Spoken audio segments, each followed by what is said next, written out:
नमस्कार. आज आपण जरेवाडी तालुका जावली या गावामध्ये आलेलो आहोत. कृषी विद्यापीठ बोरगाव, कृषी विद्यापीठ राहुरी अंतर्गत कृषी विज्ञान केंद्र बोरगाव यांचे मार्फत आपल्याला गळीत धान्य विकास कार्यक्रमांतर्गत या ठिकाणी सोयाबीनचे समूह आधारित आद्यरेषीय प्रात्यक्षिक आयोजित केलेलं आहे. जरेवाडी गावामध्ये, या गावामध्ये जवळ आपण 20 एकराचं प्रात्यक्षिक आयोजित केले. त्यासाठी आज आपण इथं पेरणीचं प्रात्यक्षिक बघतोय. जर इथं पाहिलं तर या एकाच ट्रॅक्टरवरती आपण 3 प्रकारची ऑपरेशन्स आता इथं करतोय. पहिलं जे आहे ते खत पडतंय. खत पडण्यासाठी हे इथं पुढं फण आहेत, इथं खाली दिलेले आहेत. दुसरं जे ऑपरेशन आहे ते याच्यातून बियाण्याची पेरणी होते. आणि तिसरं ऑपरेशन जे आहे ते एकाच वेळी आपण इथं या ठिकाणी जर बघितलं तर तणनाशकाची फवारणी करण्यासाठी पंपाची ॲडजस्टमेंट केलेली आहे. ही ॲक्च्युली आपल्या ह्या अवजाराबरोबर माउंटेड नाही, परंतु शेतकऱ्यांनी इथं 12 वॅटची बॅटरी, इथं औषध तयार करण्यासाठी एक 35 लिटरचा कॅन, त्यानंतर त्याच्यातून पाईप त्या बॅटरीवाटे सक्शन होते आणि या ठिकाणी स्प्रेला इथं आणून ही रबर पाईप आपण जोडलेली आहे. एकाच वेळी इथं अशी 3 प्रकारची कामं होत आहेत. त्याच्यामध्ये तणनाशका म्हणून सोयाबीनमध्ये आपण पेंडामिथिलिनचा वापर करतो आहे, सर्वसाधारण 4 मिली एका लिटरला. या पद्धतीनं या अवजाराच्या साह्यानं एका वेळी 1 एकरासाठी सर्वसाधारण 125 ते 150 लिटर पाण्याचा स्प्रे होतो आहे. आणि अशा पद्धतीने 3 ऑपरेशन्स या ठिकाणी होत आहेत. आता या ठिकाणी आपले कृषी विज्ञान केंद्र बोरगावचे डॉक्टर बाबर सर आणि प्राध्यापक संग्राम पाटील सर उपस्थित आहेत.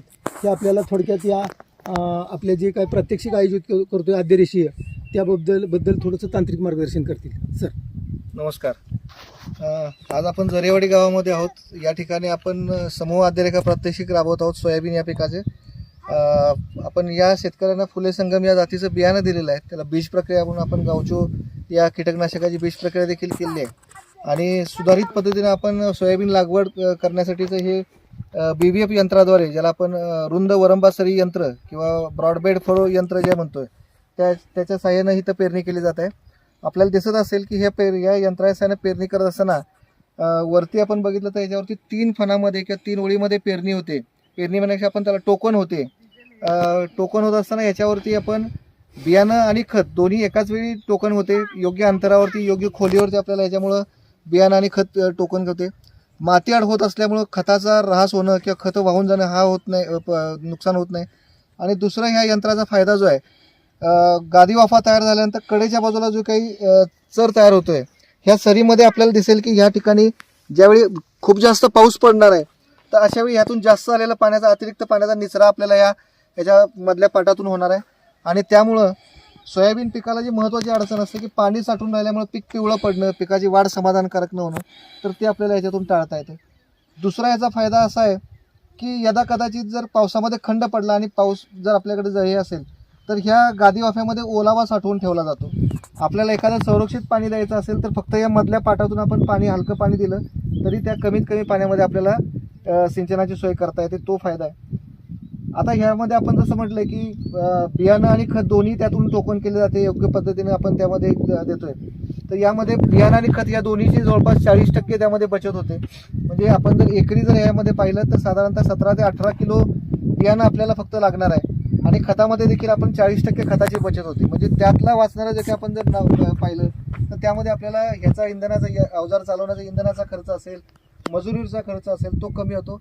आणि सर्वात महत्त्वाचं आपण जे आता म्हणतोय की जमिनी कठीण होत आहेत वारंवार यंत्र चालवून वगैरे, तर यामध्ये आपल्याला कमीत कमी मशागत तंत्र जे आहे त्याचा वापर होतो. एकाच वेळी तुमची पेरणी, खतं देणं आणि तणनाशकाची फवारणी देखील याच्यामध्ये एकाच वेळी होऊन जाते. त्यामुळे आपल्याला वेळेची बचत, श्रमाची बचत होते. आणि महत्त्वाचं म्हणजे आपल्याकडे ह्याच्यामध्ये खत आणि बियाणं वाचल्यामुळं आपल्याला आर्थिक नफा देखील याच्यामध्ये होतो. योग्य अंतरावरती बी पडल्यामुळं आपल्याला होणारी उगवण किंवा हेक्टरी रोपांची संख्या आहे ती देखील योग्य राखली जाते. आणि त्यामुळे उत्पादनात वाढ जी आहे ती जवळपास 30 ते 40% वाढ आपल्याला या यंत्राच्यामुळे होणार आहे. त्यामुळं सर्व शेतकरी बांधवांना देखील या निमित्तानं मला सांगणं आहे की आपण पारंपरिक पद्धतीनं जे आपण सोयाबीन पेरणी करत होतो की इतरही आपण पिकं जी आहेत तर ती पिकं देखील आपण BVFच्या यंत्राच्या साहाय्यानं आपण करावीत. म्हणजे आपल्याला खत आणि बेणं या दोन्हीची बचत होईल. आणि ह्या शेतकऱ्यांनी जसं आता इथं आपल्याला दिसतंय की यांनी तणनाशकाचा फवारणीसाठी त्यावरती यंत्रणा तयार केलेली आहे, तर अशी आपण यंत्रणा केली तर एकाच वेळी आपल्याला तणनाशक फवारणी देखील त्याच वेळी होऊन जाईल. बऱ्याचदा आपण पाहतो की उगवणपूर्व तणनाशक आहेत की नंतर आपल्याला फवारणी करताना वेळ कमी असतो, काही वेळ मजूर मिळत नाहीत, फवारणीसाठी वेळ शिल्लक नाही, तर एकाच वेळी झाल्यामुळे आपल्याला तो वेळ देखील आता याच्यामध्ये वाचणार आहे. धन्यवाद. डॉक्टर महेश बाबर, कृषी विज्ञान केंद्र बोरगाव. आजचे आपल्याकडं समूह अभिरेखा प्रात्यक्षिक आहे. ते जावली तालुक्याच्या अंतर्गत आपण कुडाळ मंडळ आपण जवळपास 60 हेक्टरवरती आपण हे सोयाबीनचं बीजोत्पादन घेणार आहे किंवा प्रात्यक्षिक घेणार आहे. तर यासाठी लागणारं जे बियाणं आहे ते आपण महात्मा फुले कृषी विद्यापीठानं विकसित केलेला KDS 726 फुले संगम हा सुधारित वाण आपल्याला इथं दिलेला आहे. तर कीड रोगास प्रतिकारक्षम असा हा वाण आहे आणि उत्पादन पण खूप चांगलं आहे. तर आपल्या या कुडाळ मंडळाला याचं भरघोस उत्पादन व्हावं अशी अपेक्षा व्यक्त करतो. आणि हे आधुनिक तंत्रज्ञान आपण यांत्रिकीकरणाचा पण वापर करताय, त्याबद्दल पण आपलं कौतुक आहे. आणि कुडाळ मंडळाच्या सर्व अधिकाऱ्यांनी ह्या आम्हाला प्रात्यक्षिकामध्ये सहभागी होऊन जे काही आम्हाला मदत करतायत किंवा सहकार्य करतायत, तर त्याचा तुम्हाला नक्की फायदा होणार आहे. तर आपण या सर्वांच्या संपर्कात राहून या आधुनिक तंत्रज्ञानाचा वापर करून उत्पादनात वाढ करावी एवढंच अपेक्षा व्यक्त करतो. धन्यवाद. मी विजय करंजकर, राहणार जरेवाडी.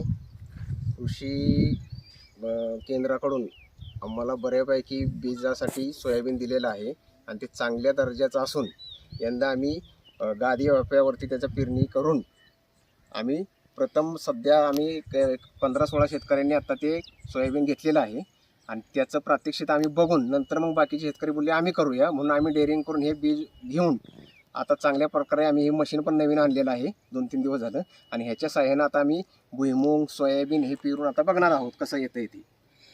धन्यवाद. धन्यवाद संग्राम पाटील सर, धन्यवाद बाबर सर, धन्यवाद घोरपडे साहेब. आत्ताच आपल्याला बाबर सरांनी, संग्राम पाटील सरांनी आणि घोरपडे साहेबांनी सोयाबीन संदर्भात जी काही तांत्रिक माहिती दिली आणि या ठिकाणी उपस्थित राहून सर्वांना जे का लोकांना पेरणीच्या ज्या काही अडचणी होत्या त्या अडचणी संदर्भात त्यांनी सविस्तर तांत्रिक मार्गदर्शन केलं.